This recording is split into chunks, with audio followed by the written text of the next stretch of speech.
আসসালামু আলাইকুম ভিউয়ার্স, আপনি যদি চান আপনার ফটোর ব্যাকগ্রাউন্ডটি ব্ল্যাক অ্যান্ড হোয়াইট হোক তাহলে আজকের এই ভিডিওটি আপনার জন্য। আজকের ভিডিওটি সত্যিই খুব ইন্টারেস্টিং হতে চলেছে, কারণ মাত্র 2 স্টেপের মাধ্যমে আমরা আমাদের এডিটিং প্রক্রিয়াটা আজকে সম্পূর্ণ করতে যাচ্ছি। ভিডিওটি শুরু করার আগে আপনাদের একটি কথা জানিয়ে রাখি, আপনারা যে ফটোটিকে এডিট করতে চাচ্ছেন সেই ফটোটিকে অবশ্যই স্কেচবুক অ্যাপ্লিকেশনের মাধ্যমে স্মুথ করে নেবেন। তাহলে চলেন বেশি কথা না বাড়িয়ে আমাদের ভিডিওটি শুরু করি। এট ফার্স্ট আপনি যে ফটোটাকে স্মুথ করেছেন সেই ফটোটাকে নিয়ে যাবেন স্ন্যাপচ্যাট অ্যাপ্লিকেশনে। স্ন্যাপচ্যাট অ্যাপ্লিকেশনে নিয়ে যাওয়ার পর আপনাদের সামনে এরকম একটি ইন্টারফেস চলে আসবে।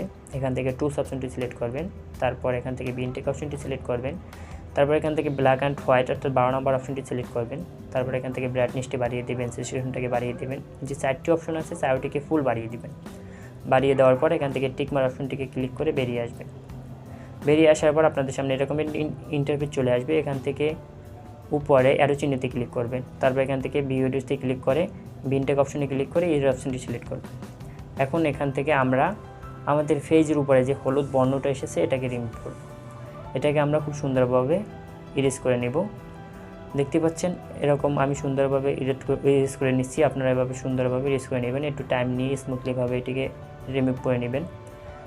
যেহেতু ভিডিওটা অনেক লম্বা হয়ে যাবে তাই আমি ভিডিওটি একটু ফাস্ট করে দিচ্ছি, আপনারা খুব সুন্দরভাবে এটিকে রিমুভ করে নেবেন।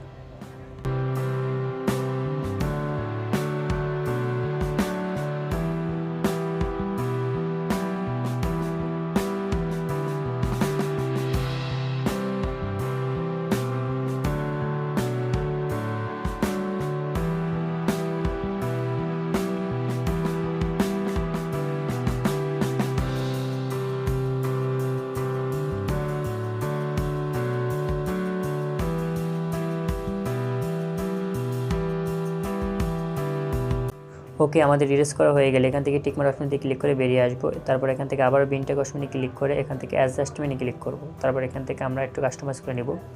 সেশনটাকে একেবারে লো করে দেব। তারপর ইডেন্সটাকে এখান থেকে আমরা বাড়িয়ে কমিয়ে নিয়ে যেখানে ইচ্ছে রাখতে পারি। তারপর এখান থেকে আমরা টিকমার অপশনটি ক্লিক করে বেরিয়ে আসার পর দেখতে পাচ্ছেন আমাদের ব্যাকগ্রাউন্ডটা কিন্তু হোয়াইট হয়ে গিয়েছে।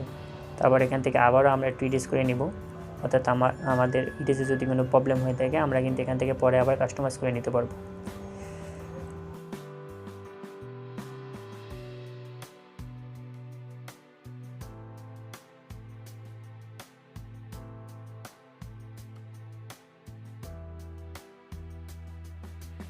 কাস্টমাইজ করা হয়ে গেলে অর্থাৎ ইরেজ করা হয়ে গেলে এখান থেকে টিকমার অপশনটি ক্লিক করে একেবারে হোম স্ক্রিনে চলে যাব। হোম স্ক্রিনে যাওয়ার পর আমরা এখান থেকে আবারও টুলস অপশনটি সিলেক্ট করব। টুলস অপশনটি সিলেক্ট করার পর আমাদের উপরে হোয়াইট অ্যান্ড ব্যালেন্স অপশনটি আছে এটি সিলেক্ট করব। সিলেক্ট করার পর এখান থেকে টেম্পারেচারটাকে বাড়িয়ে কমিয়ে আমরা এখান থেকে কিন্তু এডিট করে দিতে পারবো। আপনারা আপনাদের ইচ্ছা মতো এখান থেকে সুন্দরভাবে কাস্টমাইজ করে কিন্তু এডিট করতে পারবেন।